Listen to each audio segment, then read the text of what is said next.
ഇത് കുളമല്ല, 13 കുട്ടികൾ പഠിക്കുന്ന കോഴിക്കോട് നടക്കാവിലെ പൗർണമി അങ്കനവാടിയാണ്. കഴിഞ്ഞ ദിവസം പെയ്ത മഴയിലാണ് അങ്കനവാടിക്കുള്ളിൽ വെള്ളം പൊങ്ങിയത്. ചുറ്റും പുതിയ കെട്ടിടങ്ങൾ പണിത് മുറ്റമുയർത്തി ഇന്റർലോക്ക് ചെയ്തതോടെ പഴയ മുറിയിലെ ഈ അങ്കനവാടി വെള്ളത്തിലായി. രക്ഷിതാക്കളും കമ്മിറ്റിക്കാരും അങ്കനവാടി ജീവനക്കാരും ചേർന്നാണ് കഴിഞ്ഞ ദിവസം വെള്ളം തുടച്ചുമാറ്റിയത്. എന്നും ഇങ്ങനെ ചെയ്യുക എന്നത് പ്രായോഗികമല്ല. ഇനി ചെയ്താൽ തന്നെ നിമിഷ നേരം കൊണ്ട് വെള്ളം പൊന്തും. വെള്ളം കണ്ടതോടെ ഇന്ന് രാവിലെ അങ്കണവാടിയിലെത്തിയ കുട്ടികളും രക്ഷിതാക്കളും മടങ്ങി. പകർച്ചവ്യാധികൾ പടർന്നു പിടിക്കുന്ന സമയത്ത് കുട്ടികളെ ഇതുപോലെ കെട്ടിക്കിടക്കുന്ന വെള്ളത്തിൽ ഇരുത്താൻ കഴിയുമോ എന്നാണ് രക്ഷിതാക്കളുടെ ചോദ്യം. പ്രശ്നത്തിന് ഉടൻ പരിഹാരം കാണണമെന്നാണ് രക്ഷിതാക്കളുടെ ആവശ്യം.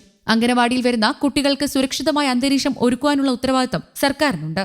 അതിൽ നിന്നും ഒളിച്ചോടി കുട്ടികളെ ഇനിയും ഈ കുളത്തിലേക്ക് തള്ളിയിടരുത്. ഈ പ്രാവശ്യം മഴ പെയ്തപ്പോഴാണ് ഇങ്ങനെ വെള്ളം കയറിയിട്ടുള്ളത്. കഴിഞ്ഞ വർഷം വെള്ളം കയറിയിട്ടുണ്ടെങ്കിൽ ഇത്ര അധികം ഒന്നും കയറിയിട്ടില്ല. ചുറ്റുഭാഗം ഉയർന്നു പോയി, ഇവിടെ താഴ്ന്നു പോയി.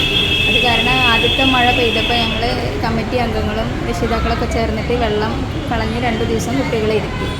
വീണ്ടും മഴ പെയ്തു. ഇതാണ് അവസ്ഥ. അപ്പോൾ ഞങ്ങൾ ഇന്നലെ കമ്മിറ്റി LMSC മീറ്റിങ്ങൊക്കെ കൂടി വിദ്യാഭ്യാസ സ്റ്റാൻഡിംഗ് കമ്മിറ്റി ചെയർമാനും പ്രസിഡൻ്റൊക്കെ വന്നിട്ടുണ്ടായിരുന്നു. അപ്പോൾ ഇന്ന് ഞങ്ങൾ മേയർക്കൊരു പരാതി കൊടുക്കാൻ പോവുകയാണ്. അപ്പോൾ ഇതിനൊരു പരിഹാരം കാണുമെന്നുള്ളൊരു പ്രതീക്ഷയിലാണ്. News desk Kerala Kaumudi.